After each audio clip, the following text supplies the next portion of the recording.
Jak vnímáš význam Palachova týdne?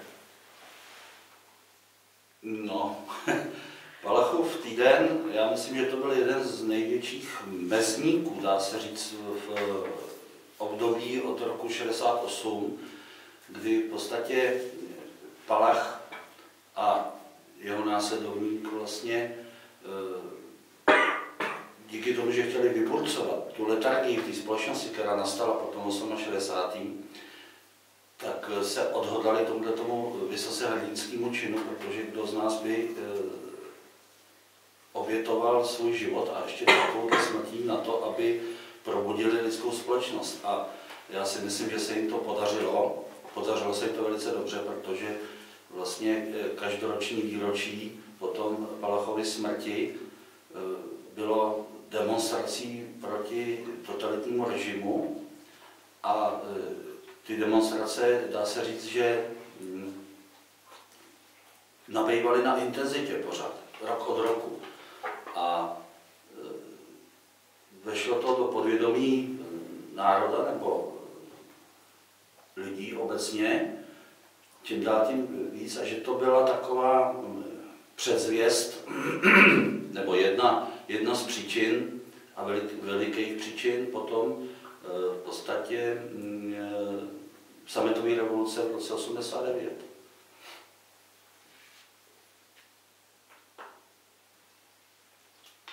Co ti přinesla změna režimu? Pro mě změna režimu byla docela zásadní, protože já jsem vlastně do roku 89 nemohl vykonávat povolání, který jsem chtěl, který jsem vlastně i studoval, nebo na který jsem se učil, a který by mě bavilo. Takže pro mě to přineslo to, že paradoxně tu svobodu, po který jsme toužili vlastně celý ty roky předtím, a pro mě to osobně pro mě přineslo možnost dělat konečně to, co jsem chtěl. Další, co mi to přineslo za obrovský plus, bylo, že jsem mohl se podílet na obnově skauta porevolučního a konečně, že mohl člověk volně šířit svoje myšlenky, volně dýchat, volně žít. Prostě byl to obrovský zlom k lepšímu, to se nedá ani snad vyslovit.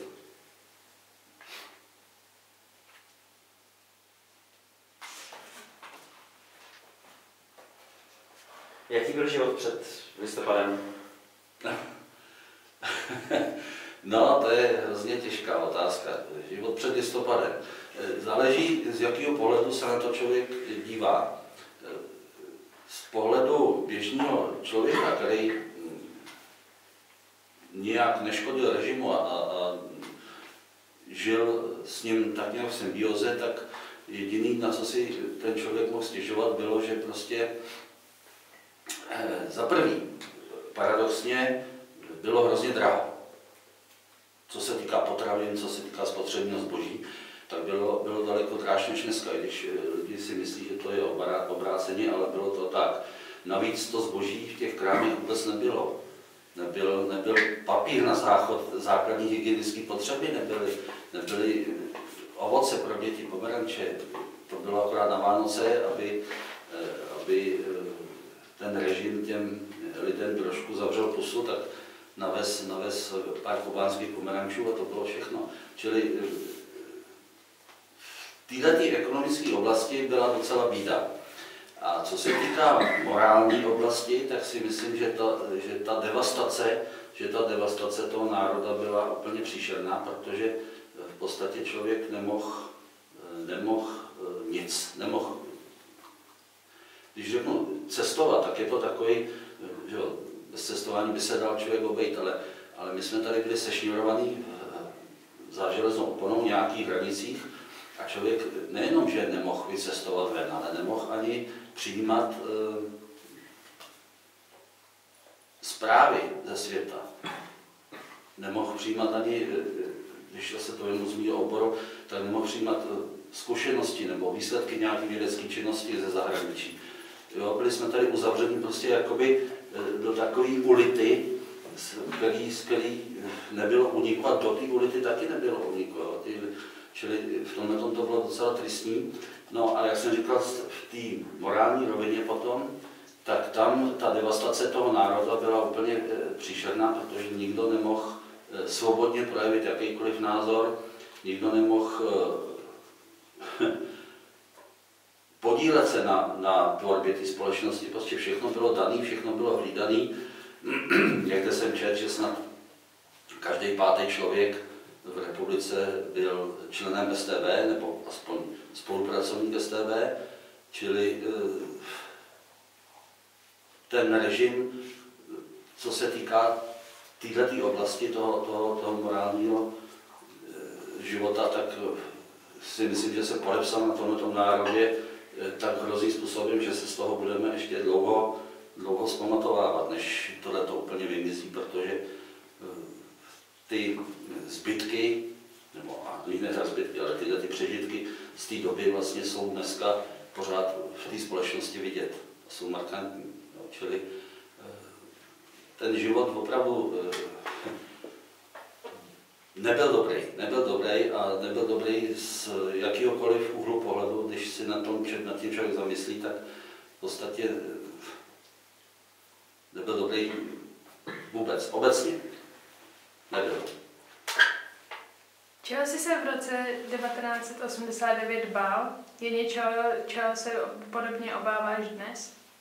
No, v roce 89, když vypukla ta sametová revoluce, nebo když teda začali studenti se bouřit a pak to vlastně přerůstalo v to celonárodní hnutí, tak já osobně teda jsem se bál hlavně toho, že se to nepovede. Že se ta revoluce nedotáhne do konce, protože takovýchhle pokusů v naší historii bylo spousta a nikdy se to nepovedlo nebo nedotáhlo do konce z mnoha příčin. A takže opravdu tenkrát byl hrozný strach o to, že se ta sametová revoluce nebo svržení toho totalitního režimu nepovede. To byla obrovský strach o výsledek vlastně toho snažení.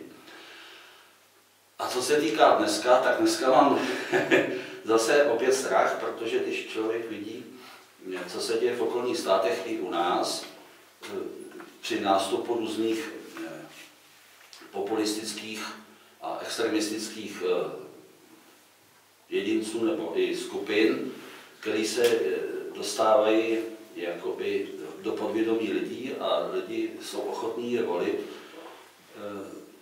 tak mám zase strach, že ta společnost sklouzává do určitého zase druhu totality nebo určitého druhu nesvobody.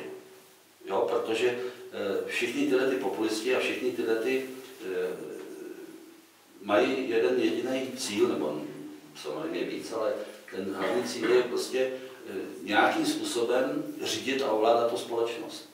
A to si myslím, že je špatně, protože jeden člověk nemůže nikdy společnost ovládat, protože pak se dostáváme k té totalitě a když vidíme, že dneska komunistická strana má pořád od revoluce nějakých 14%, tak je to na můj vkus a podle mého názoru hrozně moc a pořád mám strach, že díky tomu klimatu celosvětovému, že může dojít k nárůstu preferencí těch totalitních stran a že nedej Bože, aby se to vrátilo všechno zpátky.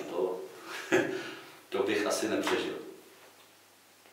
A poslední otázka bude, co bys popřál dnešní mládeži a co by si vzkázal svému tehdejšímu já? Dnešní mládeži. Mládež byla vždycky takovou hybnou pákou všech změn. Tak to já bych právě chtěl popřát, aby v tomhletom ta mládež byla, nebo aby vytrvala, aby byla taková ta avantgardní, to znamená, nenechala si vštěpovat to, co jsem mluvil předtím, ty názory, aby prostě zapojovala svůj vlastní rozum, aby prostě pořád hlídala a držela ten svůj krok a tu naší demokracii nebo tu svobodu, kterou dneska máme, tak aby pořád byla tím určujícím členem, který jakoby ten policajt, který tohleto bude hlídat. A jakmile by došlo k nějakým těm projevům nesvobody nebo změně kurzu, tak aby ta mládež byla na prvních místě, aby proti tomu vystoupila. No a svýmu tehdejšímu já, sám sobě, já si myslím, že je skoro nic, protože si myslím, že tehdy jsem vystupoval tak, jak bych dneska asi s tím souhlasil, čili schvaluju svý tehdejší jednání a jsem rád, že jsem dělal to, co jsem dělal a že jsem to dělal tak, jak jsem to dělal.